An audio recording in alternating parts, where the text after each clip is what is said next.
Hey, what's up guys? Welcome back to Mr. Tech Fox. Today in this video, I'll guide you how to download copyright-free music from YouTube audio library. That's very simple. First of all, you have to open a browser from your PC and then you have to visit studio.youtube.com and you will see an interface like this. And now you have to click on this audio library option, and here you will see a full list of copyright free musics.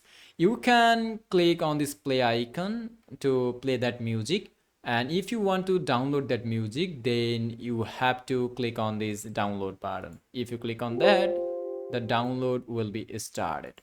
So that's all about today's video, how you can find music from here and you can download all of them from YouTube audio library, and all of the musics are copyright free. So thank you for watching. Stay connected with Mr. Tech Fox.